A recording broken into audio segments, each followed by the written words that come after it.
Todos hemos enfrentado enfermedades que amenazan nuestra salud y vida. Nadie lo comprende mejor que aquellos que lo viven en primera persona. Soy Mikel Novela y en cada episodio de este podcast dialogaré con pacientes, sobrevivientes y healthfluencers que influyen, marcan tendencias y participan activamente para mejorar el ecosistema de salud en primera persona.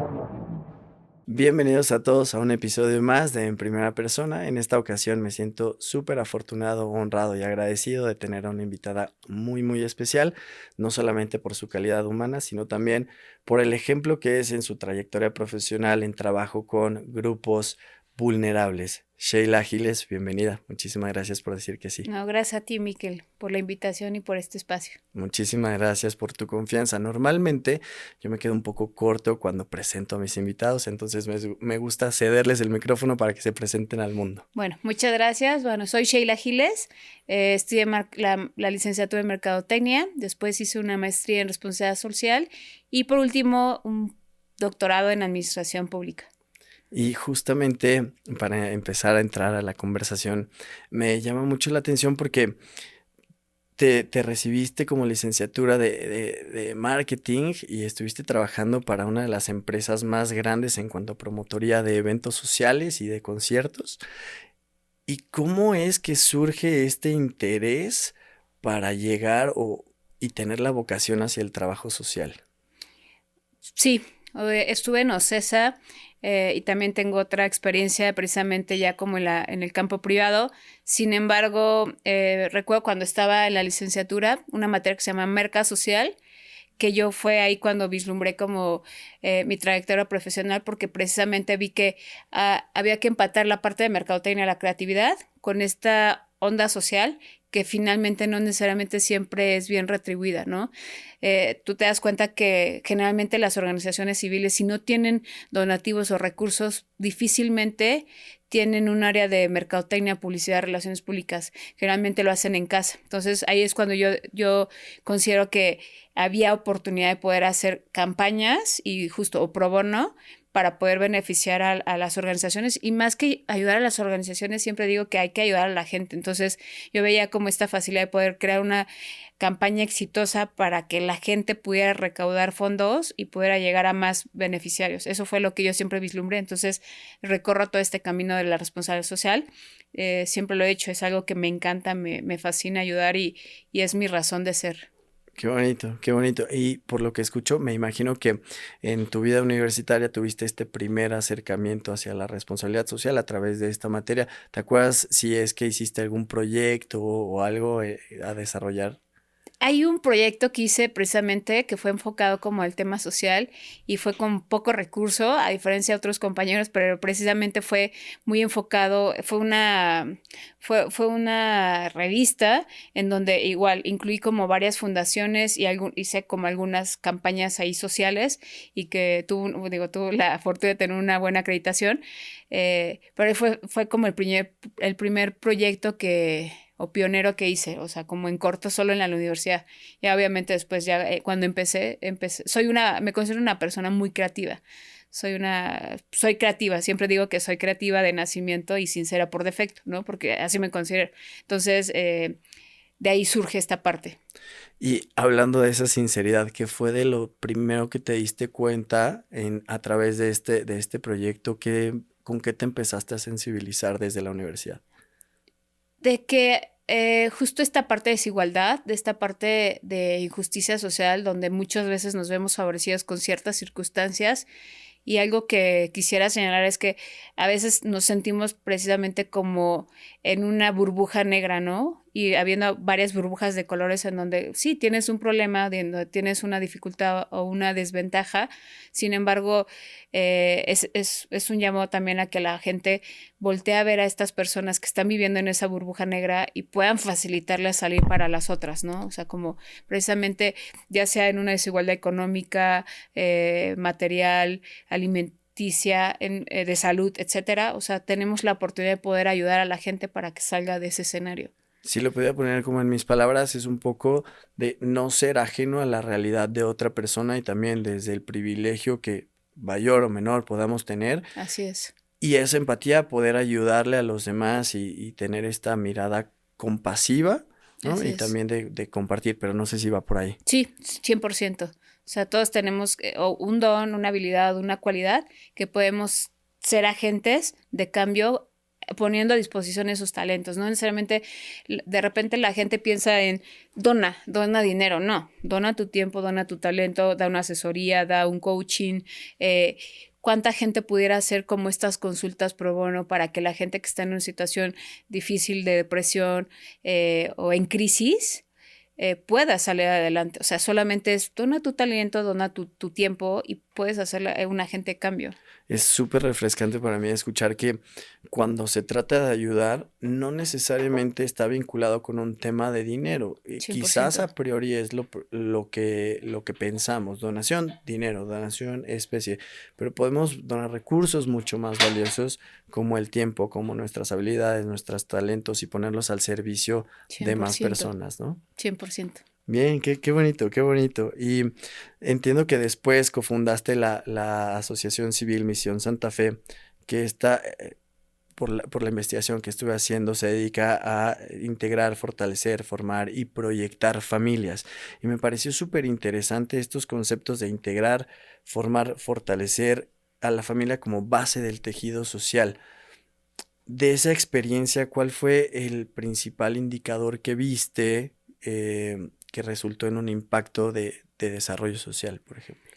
Sobre todo veo esta parte donde tenemos actualmente nuevas tendencias, ¿no? Y nuevas formas de integrar a la familia. Sin embargo, no hay que dejar de enfocarnos en la base, precisamente, que los valores, la educación, las metas, los objetivos, los sueños se integran desde la base, ¿no? Que es una familia. Si tú tienes a un joven o tienes a un niño bien canalizado, bien orientado, tienes a un joven con educación, impulsado, en esta parte también integrado en la parte laboral, tú puedes crear un gran líder, ¿no? O puedes crear un gran ser humano. Sobre todo, yo siempre lo que me enfoco es en la parte humana y en la calidad, más que en la parte de talentos, no sé, que te generen retribución, ¿no? Entonces yo siempre digo que justo la familia es quien te acoge y quien te impulsa para poder ser una mejor persona, para poder ser un mejor ciudadano, un mejor papá, un mejor líder, economista, o sea, en cualquiera de las esferas en las donde quieras estar, ahí puedes tú justo, pero desde la base, o sea, que es lo más importante. Sí, y me hace muchísimo sentido porque poco a poco voy comprendiendo que no se trata de un solo eje de acción, sino que estos ejes son transversales, es decir, que un desarrollo familiar impacta también en el desarrollo o en la merma de situaciones como de mayor violencia Así o es. en temas educativos, en temas laborales, en temas de menor discriminación, etcétera. Entonces, coincido que trabajar desde la base es un pilar fundamental para fortalecer a la sociedad. ¿Tú te recuerdas de alguna historia en la que hayas visto alguna familia en un cierto punto y después llegó la fundación a hacer algún trabajo y terminó en algún otro punto? Sí, sobre todo considero que esta parte justo de la parte psicológica o la parte emocional, recuerdo que hacíamos mucho este desarrollo, ¿no? En las familias. Y un caso que me viene a la mente es precisamente que fue un trabajo de matrimonio, de una crisis matrimonial de ciertas conductas de alcoholismo, de drogadicción y otros.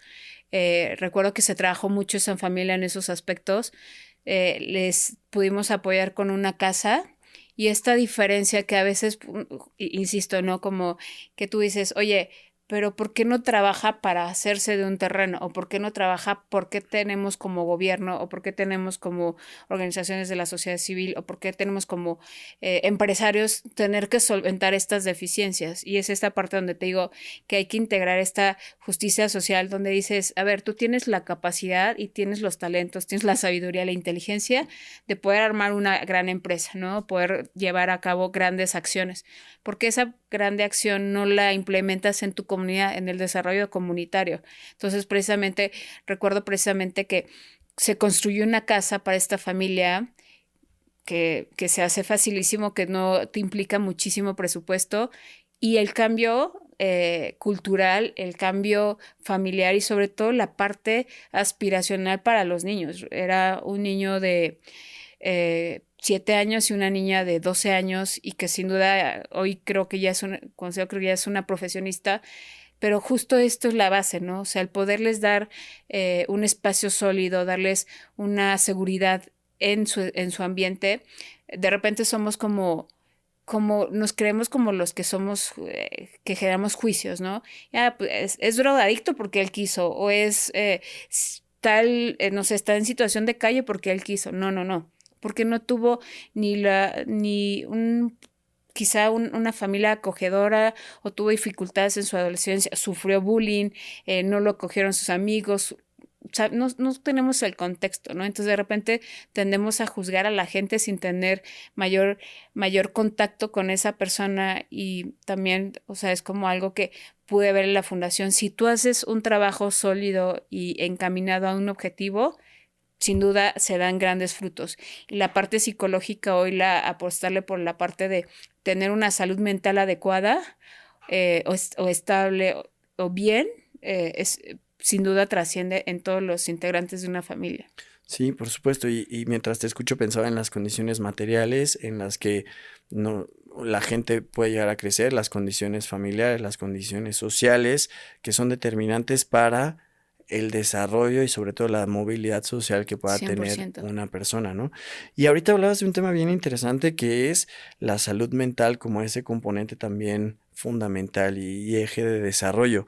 Y me imagino que si hoy apenas estamos abriendo la conversación cada vez más, en ese momento era quizás algo revolucionario o algo impensable el tocar el tema de la salud mental. ¿Desde ahí también ya estabas haciendo trabajo en la salud mental de las comunidades? Sí, sobre todo, seguramente lo has visto, Miquel, que es un tabú, ¿no? Aquel que asiste digo, hoy ya es un poquito más abierto, pero aquel que necesita de un coach o que necesita de un terapeuta o un psiquiatra, tiene un problema mental, ¿no? Entonces existían como estas etiquetas de estás loco u otras, ¿no? Sin embargo, nadie sabe que justo si tú tienes una mentalidad sana, si tú constantemente te estás atendiendo en estos temas, pues puedes tener una mejor familia, puedes tener una mejor relación, puedes generar un mejor entorno familiar entre amigos, laboralmente, puedes tener una estabilidad mucho mayor. Y justo desde la comunidad lo estábamos haciendo con las pacientes, ¿no? Había esta parte de psicología, de consultas gratuitas, todo este trabajo que se hacía de campo, conferencias, etcétera, congresos y demás, que precisamente lo que buscábamos es que estos pacientes en todo su desarrollo integral tuvieran esta fortaleza. Buenísimo, buenísimo. Y creo que el trabajo en campo sensibiliza mucho acerca de las realidades 100%. que nosotros no vemos por la condición de privilegio en la que nos encontramos y que es justo ahí el trabajo en campo en donde podemos generar mayor empatía y mayor conexión y mirar a las demás personas como iguales, ¿no? 100%. Y también me parece espectacular el trabajo que hiciste en una asociación que es Construyendo a México Crecemos IAP, que también está enfocada acerca o con los pilares de la educación, pero cuéntame un poquito más. Bueno, primero que nada, pues un saludo a Pepe Chabot, que es el fundador de esta fundación. Lo que hacen precisamente es darle una segunda oportunidad de educación a los trabajadores de la construcción, ¿no? Entonces, volvemos a esta parte de inclusión, en esta parte de generar estrategias para que las personas salgan de ese nicho y puedan fortalecerse a través de la educación, ¿no? Y puedan llegar a trascender en otros aspectos, no solamente en la parte laboral, sino en otros aspectos a niveles emocionales o familiares. Entonces, les dan esta educación, se montan en las diferentes obras de la Ciudad de México, nadie sabe, o sea, es algo que se hace y es muy loable. En grandes obras o pequeñas obras o medianas montan aulas educativas y los trabajadores de la construcción, tú sabes que son muy oscilantes en este rubro, ¿no? O sea, muchas veces vienen de provincia, están en cierto periodo, regresan a sus hogares y como tú sabes, difícilmente a veces los empleadores tienen como esta sinceridad o esta honestidad. Entonces, Pepe cuando ve que un colaborador, o sea, un trabajador de la construcción no sabía ni siquiera leer, no sabía ni siquiera contar lo que le estaban retribuyendo de su semana, dice, o sea, tenemos que darle a lo que es esencial, ¿no? Entonces, crea esta fundación precisamente para darles alfabetización a los trabajadores de la construcción, para darles primaria, secundaria, preparatoria. Ha hecho convenios con grandes universidades como la Ibero, el TEC, para darles desarrollo y alfabetización digital. Ha hecho alianzas con desarrollo humano a través de la Ibero y muchísimas organizaciones y empresas que se han aliado a esa fundación. Pero justo desde ahí también ves esta necesidad de familia, ¿no? O sea, trabajadores que tienen que salir de sus hogares para poder generar esta riqueza que seguramente favorece a la familia, y es ahí también donde se les daba un desarrollo humano a estos empleadores, ¿no? O sea, bueno, no a los empleadores, básicamente más bien a los trabajadores de la construcción, y entonces les daban un tema de desarrollo humano, un tema de desarrollo digital, un tema de desarrollo académico, ¿no? Y tenían hasta convenios con universidades para que pudieran estudiar alguna licenciatura. Entonces, eso es fantástico porque justo lo que hablas de movilización social, no solamente es un trabajador de la construcción. Estás logrando que ese trabajador, con el apoyo de el empresario, con el apoyo de la organización, de la universidad, pues logre un poquito más de movilidad social. Por supuesto, y también me parece sumamente relevante el que sea la organización civil quien detecta estas necesidades no cubiertas de manera sistemática y ponga un granito de arena y una solución. Y ¿sabes qué es lo único que me da tristeza? Que estas iniciativas de pronto no son tan conocidas ni tan difundidas, y a mí me parecería espectacular que en cada obra que pudiéramos ver en cada una de las ciudades en donde habitamos esté un aula virtual o esté un aula nómada al servicio de la educación de México. Creo que si somos una población mucho más educada, tenemos mayor posibilidad de salir adelante, no solamente económicamente, sino también socialmente. Y de ahí la pregunta, que con estas primeras dos experiencias que tuviste en en organizaciones de la sociedad civil, ¿qué falta para que las organizaciones de la sociedad civil comiencen a tomar mayor relevancia en los diferentes ecosistemas en donde participan? Lo que es un poquito, creo que lo que mencionaba de la idea origen de cuando estudia la licenciatura, ¿no? Esta parte de que Oracle y otras instituciones volteen a ver, o sea, por ejemplo, si es Oracle tecnología, suministrar, o Microsoft, HP, suministrar a las fundaciones. Si son agencias de mercadotecnia o de publicidad, voltear a ver a las organizaciones y hacer esto pro bono. En España hay muchísimo apoyo, en Estados Unidos hay muchísimo apoyo pro bono, y en México muy poco se hace en este tema, ¿no? Entonces, ¿qué es lo que yo invitaría precisamente? Las organizaciones de la sociedad civil constantemente estamos en búsqueda y en este escaparate de decir, oigan, estamos para servir, estamos para ayudar. Evidentemente, entiendo que hay muchísima desconfianza de repente por parte del donante, por parte de los empresarios, y hay muchísimo, ¿no? Y se habla de un tema más bien económico, donde sí, no hay una transparencia, no hay un uso adecuado a veces de los recursos. Esto genera también que en algunas posiciones se genere desventajas a algunas organizaciones de la sociedad civil que están siendo transparentes, ¿no? Que tienen muchas acreditaciones o que están siendo respaldadas por grandes, ¿no? Entonces, lo que yo pensaría es más bien que las organizaciones de la sociedad civil tenemos que tener que nuestra transparencia, nuestras acciones tienen que ser más acreedoras a los recursos que nos están destinando, ¿no?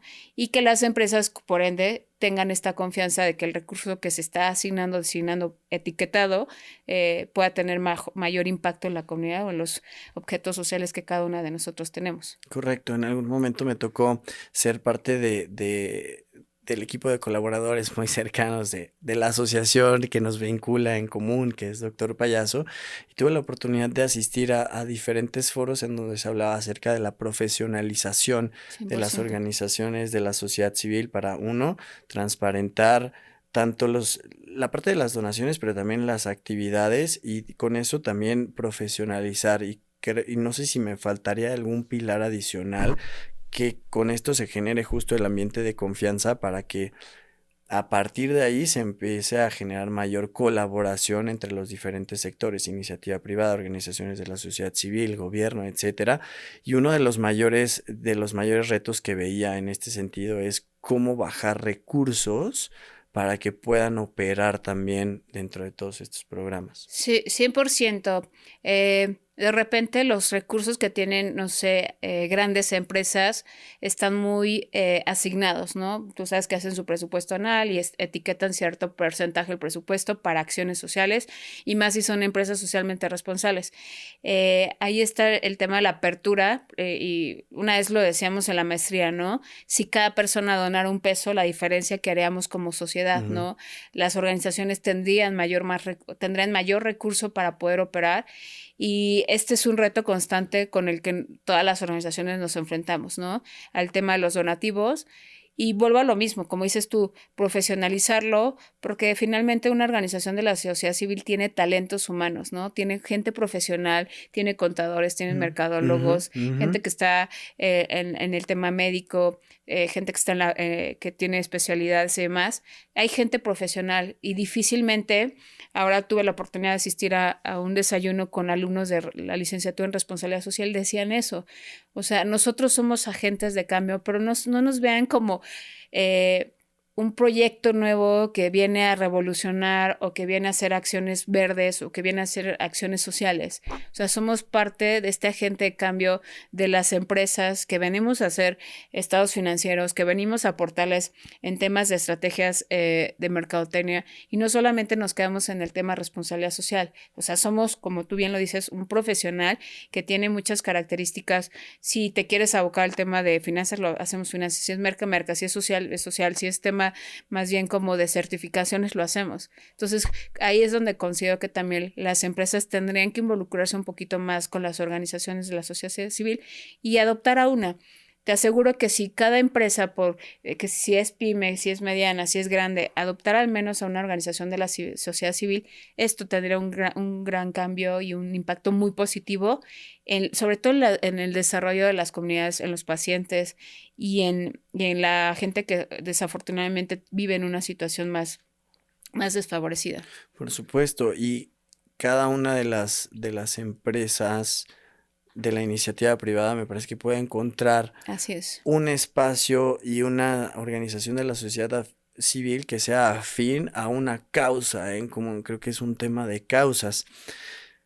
Y después de la organización civil te toca dar un brinco ahora para estar colaborando desde otra perspectiva y desde otro sector gobierno, que si bien el Sistema Municipal de Desarrollo Integral Familiar es un organismo público descentralizado, también forma parte del gobierno aquí en México. Cuéntanos un poquito acerca del DIF, primero a nivel municipal y después un poquito de tu experiencia dentro del DIF. Ok, sí, el DIF finalmente, como bien lo dices, es descentralizado. Sin embargo, no deja de pertenecer al gobierno. Tiene recurso, evidentemente, en este caso, pues federal y tiene un recurso también estatal, ¿no? Lo que se genera ahí, básicamente, tienes el alcance de poder ayudar no en corto, no en un nicho, sino en toda la población que te compete, ¿no? Y básicamente recuerdo precisamente que yo entré con esa bandera, no soy política, soy 100% social, ¿no? Porque el llamado está precisamente a generar políticas o a generar programas que beneficien a la gente, ¿no? En todos los aspectos. Hubieron muchísimos programas que tuvimos la oportunidad de poder empujar y poder desarrollar, diseñar y finalmente concretar. Y es este llamado desde la política a poder ser igual profesional, ¿no? Mucho se juzga también de repente, pero habemos quienes sí podemos ser profesionales y quienes sí tenemos la intención y la voluntad y el corazón de hacer este cambio en este escenario, ¿no? Insisto, que tienes la oportunidad y todo el presupuesto de poder generar acciones en favor de los más desfavorecidos, ¿no? De repente me tocó ver mucho en esta instancia la indiferencia, ¿no? Esta indiferencia a las necesidades de las personas y considero que justo desde antes podemos decir, me siento, veo tu necesidad y veo si te puedo ayudar y la podemos solucionar en conjunto. Entonces, también desde este escenario tuve la oportunidad de poder hacer lo que más me apasiona, que es la responsabilidad social. Y justo antes de empezar a grabar me compartías cómo transmitías este servicio de vocación y empatía hacia tus colaboradores para que cada vez el trato fuera más amable, humano, honrado, si lo pudiera poner así. Desde tu posición de liderazgo, ¿cómo es que podías bajar y cascadar estas visiones y estos comportamientos hacia tus equipos que les tocaba estar al frente y recibir y poner buena cara y... A ver, justo todos al menos hemos tenido una experiencia, si no con el servicio público, no con el servicio privado, ¿no? Evidentemente, cuando estás en un servicio privado, pues pagas por ello, ¿no? Por una sonrisa, por una mejor atención, por un servicio al cliente. Cuando estás en un servicio público, no todos tienen esta vocación de servicio y no voy a generalizar y tampoco me voy a enfocar, pero yo recuerdo que cuando empezamos con este servicio de salud, lo primero que les decía es, piensa en la burocracia que has recibido durante toda tu vida, ¿no? El maltrato, si estaban desayunando, si estaban comiendo durante el horario laboral que les competía dar una solución o dar una ayuda o prestar atención a una necesidad. Entonces yo justo lo que trataba era empujar primero que llegaran a su hora, ¿no? ¿Por qué? Porque si tú vas a un hospital y tienes un horario de atención que es de 9 a 5, tienes que estar de 9 a 5. Desde ahí empujábamos eso, ¿no? Secundario era el tema, como cualquier empresa, el servicio al cliente. Un buenos días, buenas tardes, por favor, un gracias, permítame, porque eso hace un poco más acogedor al paciente que está recibiendo un servicio, ¿no? Una atención. Todos sabemos que cuando tienes un enfermo, son muchos sentimientos, son muchas las sensaciones que te están llevando y difícilmente la gente es empática, ¿no? Y el poder recibir un trato digno, un trato humano, hace la diferencia en tu permanencia o en tu estancia durante ese periodo que tengas que estar en esa batalla, ¿no? Entonces, eso lo tratamos al igual de fomentar y fortalecer y se vieron grandes cambios, de forma que estos servicios siempre fueron de atención de excelencia, siempre fuimos 24/7, 365.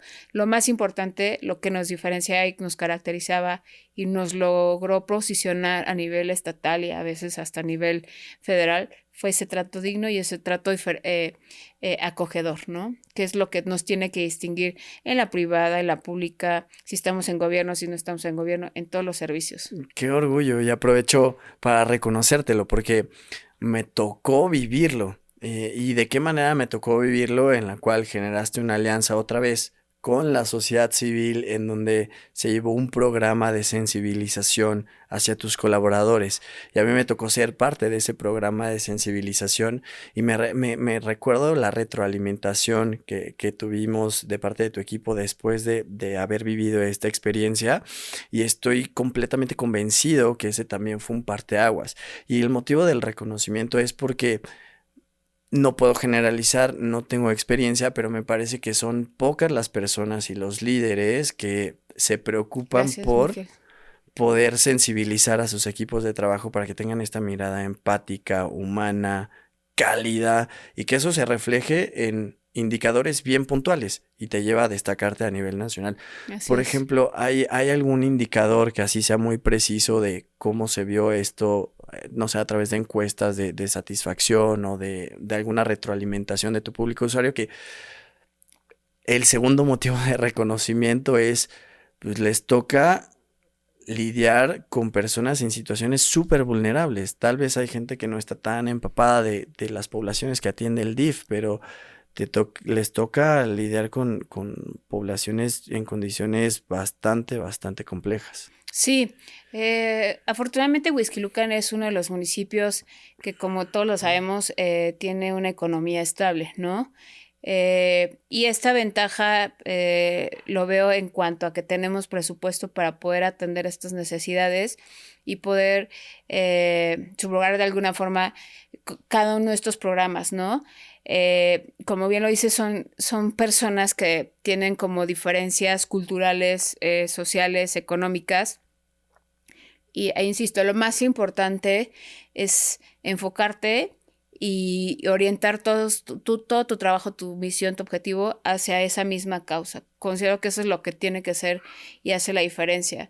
El poder decir, es una persona que necesita un trato digno, que tiene una necesidad, que tiene un problema, que tiene una dificultad, que tiene una drogadicción, que tiene cierto nivel de pobreza, que no tiene posibilidades para una estancia, una guardería, un adulto mayor. Eso es lo que te hace ser más empático y finalmente generar programas y ayuda asistencial de alguna forma para este sector de la sociedad.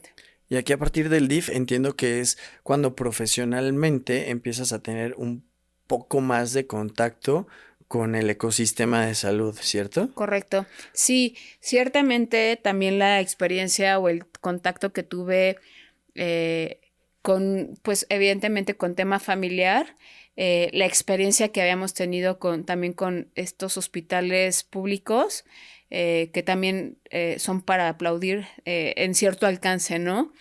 Siempre se recibe un trato digno de algunos y justo todas estas deficiencias o debilidades las fortalezco en estos ecosistemas de salud, como bien lo mencionas, ¿no?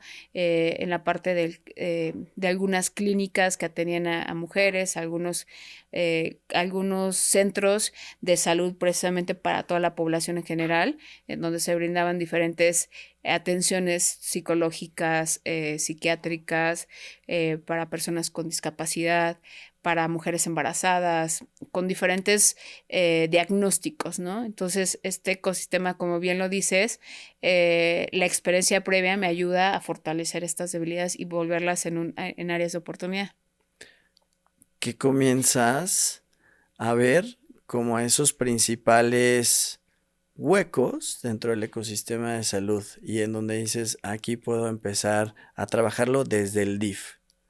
Así es, o sea, precisamente toda esta parte burocrática, esta parte de profesionalización, porque aunque hay eh, médicos, hay enfermeras, hay trabajadoras sociales, etcétera, tienen poca empatía con el paciente, ¿no? Entendemos que cuando entras en un campo de batalla, como son los hospitales, te vas deshumanizando. Sin embargo, lo que considero que nunca hay que perder de vista es que todos somos personas y que todos necesitamos una palabra, una sonrisa, un consejo, un hombro. Eso de verdad hace la diferencia cuando una persona está en una situación de cama o cuando una persona está en una situación de abandono porque su familiar lo abandonó en el hospital o porque su paciente está en una etapa de desahuciada, está en una etapa terminal. O sea, eso, el que los agentes de cambio que precisamente están en los hospitales puedan ser un poquito más empáticos y pongan al servicio este corazón que tienen, porque no solo se trata de decir, sí, soy médico y soy especialista y tengo 4 maestrías y tengo o sea, tengo muchísimos diplomadas, especialidades y he rotado en todos los hospitales de la ciudad. No se trata de decir eso, se trata de decir qué calidad humana tuve durante el trato cuando transitaban todos estos pacientes conmigo. Eso considero que debe ser la parte diferenciadora. Por supuesto, y hace poquito tenía una conversación con algunos especialistas por cuya, vaya la redundancia, especialidad tienen un contacto muy cercano hacia la muerte, ¿no? Y fue bien refrescante escuchar de ellos que también tienen necesidades emocionales y que si bien es cierto, sí existe una carga de trabajo y un sistema sobrepasado y son inhumanas la cantidad de horas también que tienen que pasar en sus formaciones o la cantidad de consultas que dan al día en el sistema público, también tienen necesidades y también levantan la voz y también, o más bien, tal vez no han levantado la voz, pero existe esa necesidad de, oigan, mi salud mental también importa y yo soy quien cuida, pero también necesito de alguien que me cuide, ¿no? Sí, Ahorita que estás mencionando esto, recuerdo precisamente una iniciativa, ¿no? Como todo en como en las empresas, ¿no? De generar bienestar hacia los colaboradores, porque si tú tienes un colaborador 100% estable en muchos aspectos y que te estás enfocando en ese colaborador, va a tener mayores objetivos y mayores metas, ¿no? Va a lograr sus metas. Y ahorita que tú estás diciendo eso, recuerdo que lancé un programa que en su momento tuvo objeción como de por qué le vas a dar una consulta gratis en psicología o como por qué le vas a dejar 1 hora antes o 2 horas antes salir de su jornada laboral. Cuando yo lo que veía era precisamente hay pacientes que tuvieron una pérdida, bueno, más bien, hay colaboradores que han tenido una pérdida o que tienen una dificultad porque están enfrentando un divorcio, porque lo que sea, tienen alguna pérdida, están pasando alguna situación que no les permite estar enfocados al 100%. Y eso, lo que dices tú, no necesariamente es reconocido en todos los esquemas, ¿no? Tú haces una empresa y dime si la empresa se preocupa por el que está limpiando los baños, ¿no? Por el de mantenimiento, por el que es el chofer, porque el que está cocinando, o sea, todos estos generan esta cadena de valor y precisamente son estos eslabones que nos hace hacer o una fundación exitosa o nos hace hacer una empresa exitosa o un organismo exitoso, etcétera. Entonces, esto que tú dices es bien importante porque seguramente también lo viven en casa, ¿no? Estos hospitales, como dices tú, las horas excesivas de trabajo, etcétera. Correcto, correcto. Y terminas tu etapa en el DIF. Sí. Y es un momento en el cual generas esta organización de la sociedad civil que es la Fundación Somos Luz, Iluminando Vidas, Asociación Civil. Asociación Civil. Así es. Justo digo, la política no es lo mío, lo social es lo que me encanta y lo que me apasiona. Desafortunadamente me enfrento a la pérdida de mi mamá. Mi mamá murió de cáncer de hígado. Y meses después, en esta necesidad de justo poner mi servicio, o sea, poner al servicio mis talentos y todo lo que puedo aportar, porque, insisto, todos estamos hechos para aportar algo, algún talento, alguna habilidad y demás. Y con la experiencia que ya tenía, mis amigos y mi familia me empezaron a motivar a poner la fundación, ¿no? Y esta fundación va en precisamente desarrollar a familias de escasos recursos y sobre todo nos abocamos mucho en nuestro eje central, es la parte de pacientes que están en cuidados paliativos o pacientes que están en una fase terminal y damos todo un acompañamiento, ¿no? Un acompañamiento psicológico, un acompañamiento de tanatológico, apoyamos con algunos insumos médicos, la parte de salud mental que es muy importante, la parte también de asistencia médica en algunos casos, no ciertamente no llevamos como tal tratamiento porque por eso tienen un tratamiento inicial con sus hospitales base, sin embargo damos asesoría y acompañamiento con cualquier duda o situación que puedan transitar.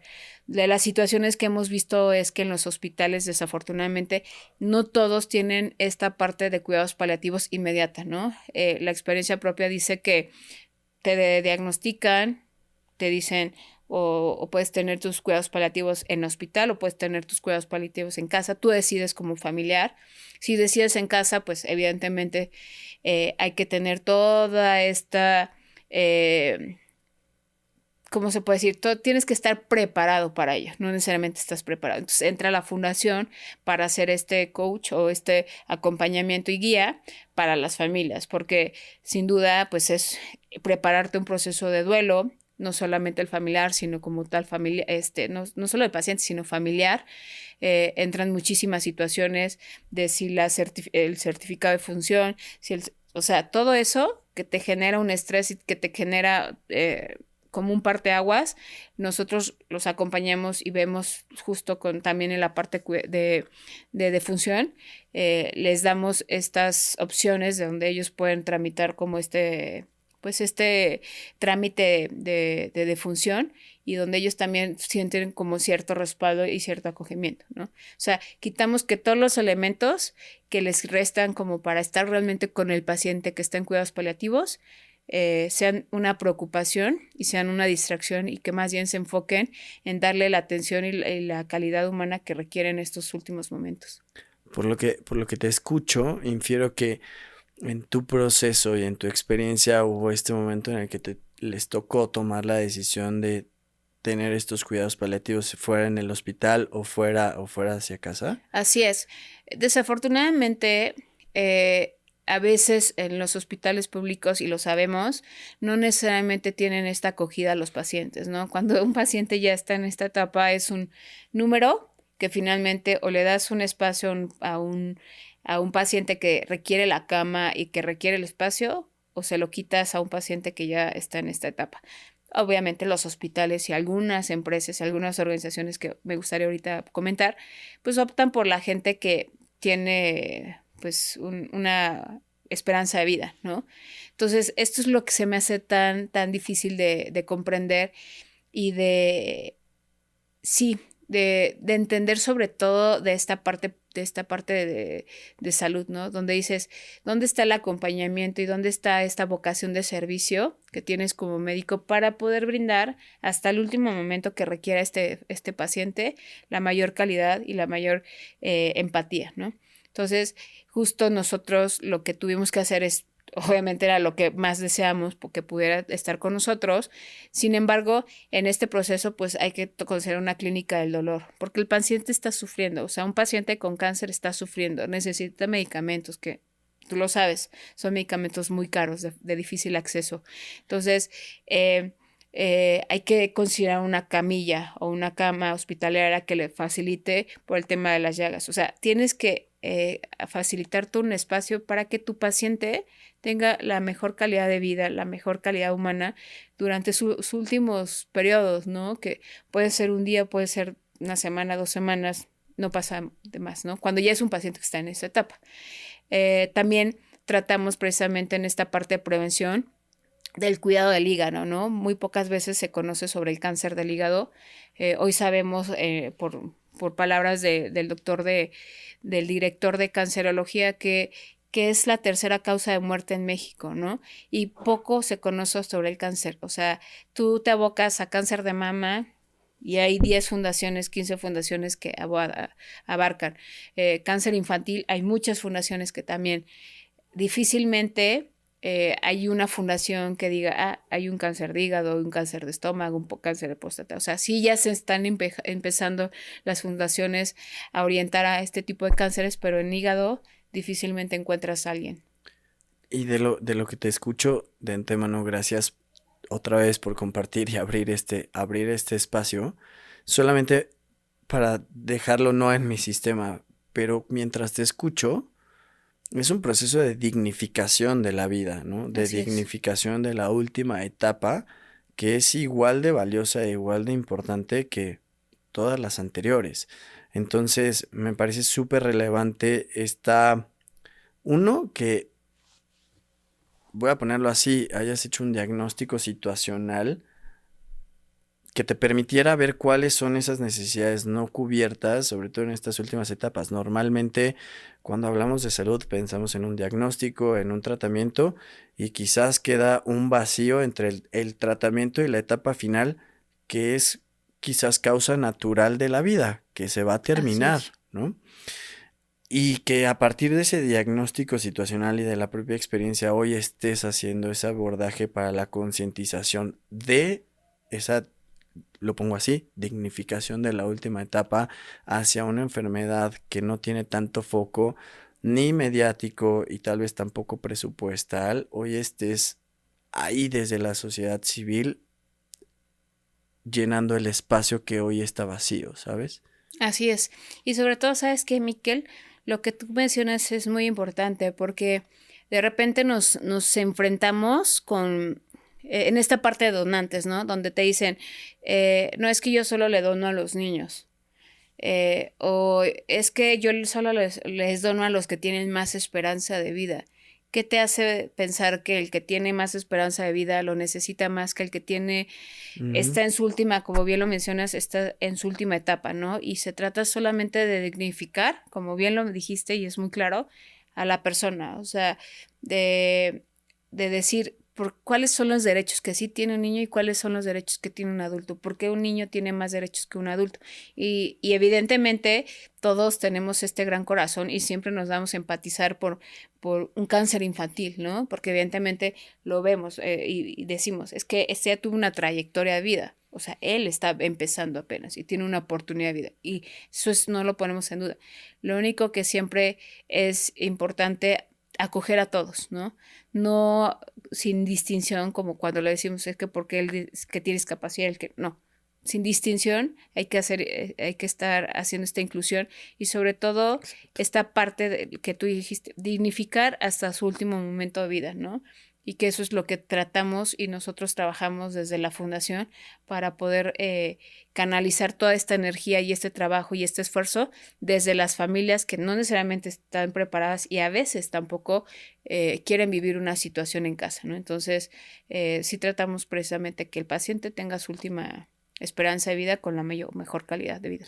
Y es que nadie nos dice cómo transitarlo. Si de por sí es bien complejo transitar el sistema de salud, porque me parece que hay, en términos generales, un desconocimiento de las obligaciones, de los derechos, de los pasos a seguir. Y estar lidiando con la condición de salud, me imagino que es súper complejo saber, bueno, y ahora qué me toca hacer o cuál es la ruta de salida o de los siguientes pasos que podría hacer para acompañar a mi paciente, para acompañar a mi familiar.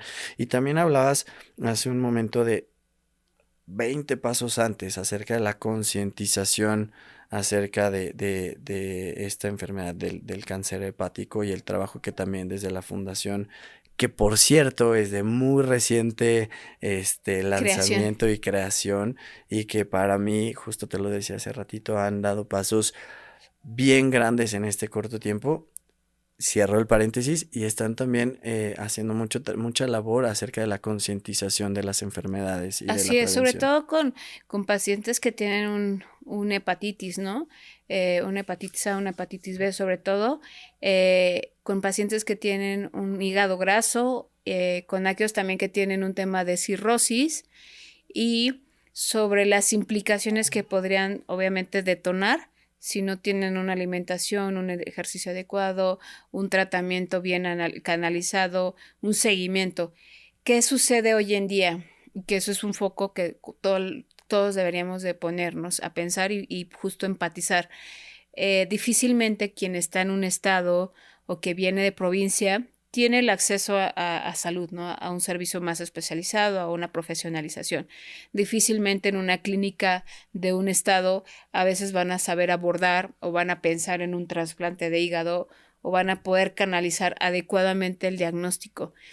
Todos sabemos que tenemos que tener al menos tres revisiones por diferentes tres médicos para poder llegar un poquito más al diagnóstico oportuno y correcto. Entonces, también eso es una parte de que hay una deficiencia, ¿no? El apoyo hacia estas familias que vienen de otros estados, porque de otros estados, te estoy hablando que vienen con un salario mínimo, ¿no? Que son una familia, que son dos integrantes que viajan a la Ciudad de México a atenderse a un hospital para recibir la mejor atención y las situaciones deplorables, que era lo que platicábamos, ¿no? Las situaciones en las que ellos se sienten inmersos en una situación de angustia, de enfermedad y de dolor, ¿no? Entonces, lo que tienen que vivir si no tienen para comer, si no tienen dónde dormir, y de repente todas estas trabas que tienen en el sector salud es difícil, ¿no? Entonces, como fundación queremos y buscamos también trabajar en este esquema, donde al igual que muchas fundaciones les dan alojamiento y les dan este hospedaje a estos pacientes para que sin duda su estancia en un hospital sea un poquito más acogedora. Sin duda. Y mientras te escucho se me vienen a la mente dos cosas. Uno, acerca del tema de la concientización de la prevención. Al final de cuentas, una población saludable nos va a salir más económico, perdón, a todos a lo largo del tiempo.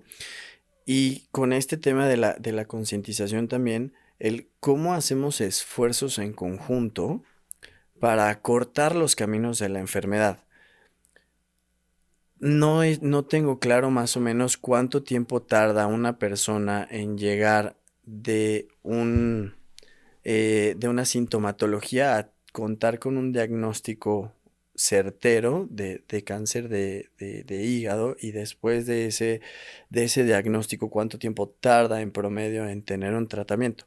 Pero me parece fundamental este trabajo en conjunto para justo hacer esos diagnósticos situacionales y cómo en equipo y de manera colaborativa hacemos esfuerzos para que reduzcamos esas ventanas de tiempo, uno, contemos con las infraestructuras necesarias para los diagnósticos precisos. Tres, contar con los tratamientos adecuados en tiempo y forma.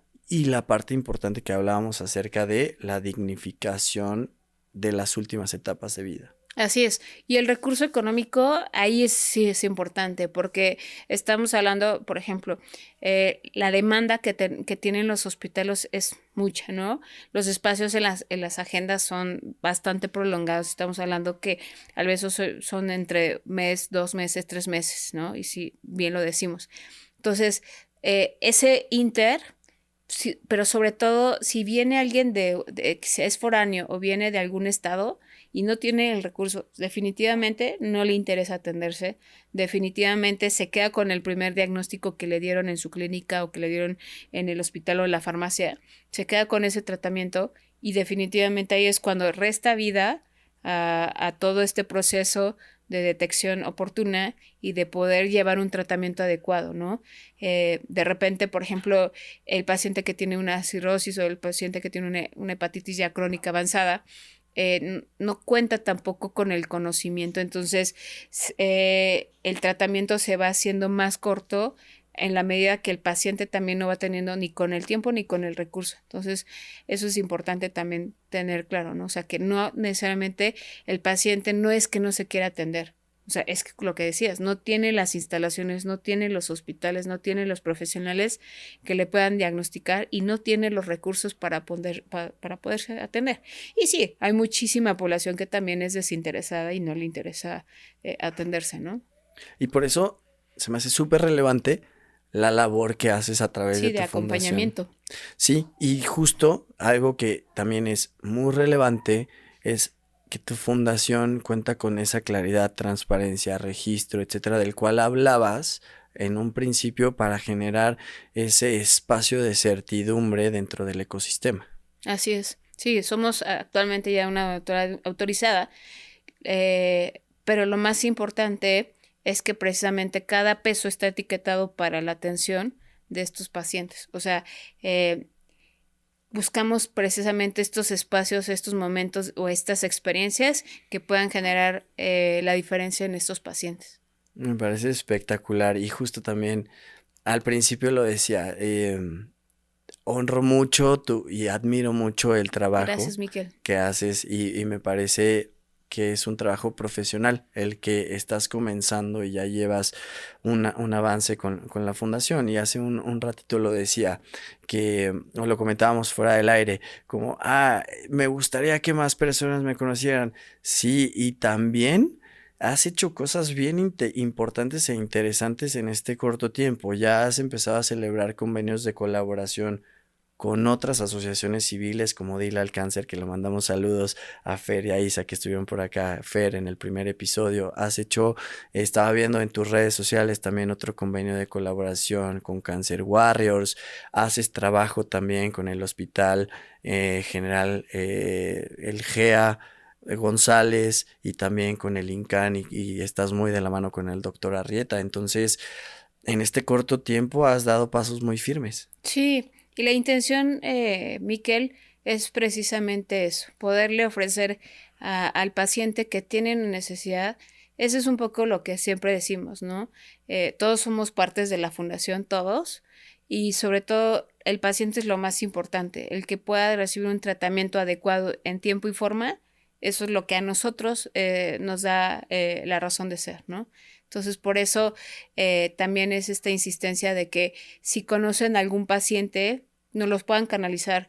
Y algo que siempre también les digo, aunque nuestro objeto de atención no esté enfocado en pacientes con cáncer de mama u otro, nosotros atendemos, nosotros ayudamos y servimos. Entonces, todo aquel que tenga alguna enfermedad o esté en una situación, que tenga la certeza que si viene con nosotros, vamos a poderlo canalizar y orientar y ayudar.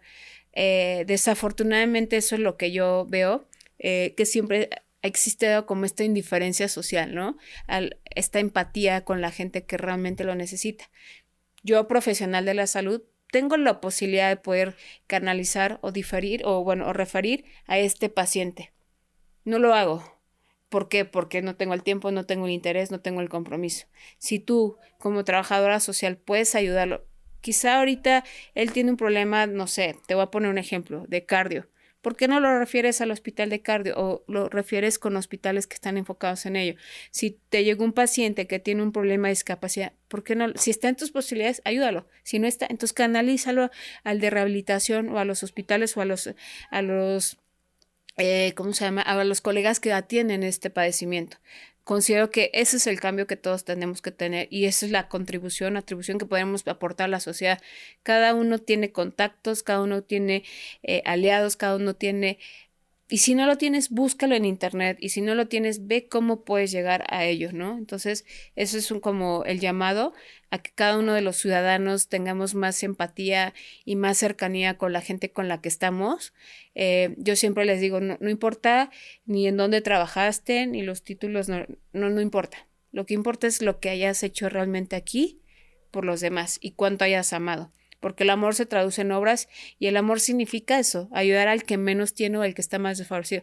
Y estoy segura que tú en algún momento de la vida, o más bien no especificando, sino todos hemos recibido algo de alguien, un consejo, una palabra, nos ha impulsado laboralmente, ha confiado en nosotros en algún proyecto. Todos hemos recibido esto y estamos capacitados para poderlo dar a los demás. Entonces, eso sería un poquito el llamado a la acción. Correcto, muchísimas gracias, Shay. ¿Y quién puede acercarse a tu fundación? ¿Cómo se pueden acercar? ¿Cuáles son los medios de contacto? ¿Qué pueden recibir de tu fundación? Si gustan, tenemos estas redes sociales, somos @somosluz.ac, ahí nos pueden contactar, directamente yo les contesto y directamente por ahí les puedo dar mi número personal, que siempre es abierto y también les podemos ayudar en todos los aspectos. Como bien te lo digo, aunque nuestra razón de ser y nuestro objeto en acta constitutiva está orientado a estos rubros, nosotros no podemos no recibir a alguien que tenga una necesidad y no canalizarla. Si está en nuestras posibilidades, siempre lo vamos a hacer. Me conecta mucho con una frase que ya la he compartido por aquí en otros espacios. No me recuerdo quién es, pero sí dónde la leí, que es en el hospital psiquiátrico infantil, que dice más o menos, nada de lo humano me es indiferente. Y mientras te escuchaba me venía esa frase. Por acá también vamos a dejar todas las redes sociales, la página y todo el contacto de la fundación para que puedan entrar en comunicación con ellos. Y quizás ya los dijiste a lo largo de las conversaciones, has hecho muchos llamados y muchas invitaciones, pero si pudiéramos así dejarlo bien claro y bien concreto en llamados muy puntuales, por ejemplo, para la población en general, ¿cuál harías? El principal es precisamente no hacer diferencia en los pacientes, porque evidentemente lo que ya había mencionado anteriormente, ¿no? O sea, un niño tiene el mismo derecho que un adulto y el adulto tiene el mismo derecho que un niño. Un paciente que ya está en cuidados paliativos o que está en una fase terminal no tiene por qué tener derechos diferentes a los que todavía tienen la ventaja o un ciclo de vida favorecedor, ¿no? Entonces, ese sería uno de los principales. El segundo sería a los hospitales y al sector salud, poder facilitar estos espacios más acogedores para los familiares de los pacientes y no digamos para los pacientes, porque, a ver, sabemos de la demanda, sabemos de la escasez, a veces presupuestaria, a veces de recursos materiales, ¿no? Y por ende eso afecta toda la parte operativa. Sin embargo, esta parte que menciono siempre de ser más acogedores en el trato, si recibes un paciente, trátalo desde el servicio social, desde el trabajo social, con dignidad, ¿no? A los familiares, si es un paciente que no tiene conocimiento, que por el mismo contexto tiene una ignorancia, acógelo, oriéntalo, ayúdalo, desde cómo llegar al cuarto de servicio donde está su paciente, bueno, al cuarto de su paciente, o sea, dónde está el sanitario, o sea, todo este mecanismo de ayuda y de cadena, ¿no? De valor. Sí. Y el último sería orientado precisamente a las organizaciones de la sociedad civil que estamos trabajando en temas de cáncer, poder hacer más sinergia entre nosotros. Siempre se escucha que es como cuando estás en una empresa, ¿no? El que quiere el puesto directivo, el que quiere el puesto, el mejor sueldo, o sea, aquí estamos todos igual, seguramente todos queremos mayores recursos, mayores donantes y mayores donaciones, ¿no? Todos estamos con un fin objetivo único. Que todas estas organizaciones de la sociedad civil nos apoyemos, porque yo hoy recibo una paciente, el día viernes recibí la solicitud y la demanda de una paciente que requiere una peluca, ¿no? Ya estoy buscando a la directora de una fundación, poder facilitarnos entre nosotros esta ayuda, porque de repente nosotros mismos nos estamos poniendo topes y bloques, cuando el fin último es ayudar a la gente. Esos serían mis 3 llamados. Buenísimo, súper claro, y esto último lo identificaría como una red de apoyo mutuo entre las propias organizaciones de la sociedad civil. Y si habría otro que yo pudiera hacer en nombre de la fundación, por favor, Miquel, es que justo las empresas volteen a ver, las empresas de la iniciativa privada volteen a ver la labor que está haciendo la fundación, y justo como lo decía hace ratito, el espacio que hoy están llenando, porque se encuentra una necesidad muy puntual en estos 2 aspectos, tanto en la concientización como en el seguimiento y en la dignificación del último proceso de vida de los pacientes, y también a la población en general a que, como en otras ocasiones lo hemos hecho, nos sumemos a diferentes causas, conozcamos más, abramos nuestra perspectiva y veamos de qué va y cómo se está trabajando desde las organizaciones de la sociedad civil para que cada vez tomen mayor relevancia en el ecosistema de salud. Y con esto nuevamente te agradezco muchísimo el que estés aquí, haberme brindado la confianza. Y si han llegado hasta acá, no me despido sin antes invitarlos a que nos sigan, nos den like, compartan la información para que esto siga llegando a más personas. Nos encuentran en todas las redes sociales, en Instagram, en TikTok, y nos escuchamos la siguiente. Shey, muchísimas gracias. Gracias, Miquel. Gracias por el espacio. Gracias a ti. Muchas gracias por ver o escuchar este episodio. Me encantaría leer tus comentarios. Si disfrutaste de este podcast, la mejor forma de apoyarnos es compartiéndolo, dándole like y suscribiéndote a nuestro perfil en las diversas plataformas. Te espero en el próximo episodio.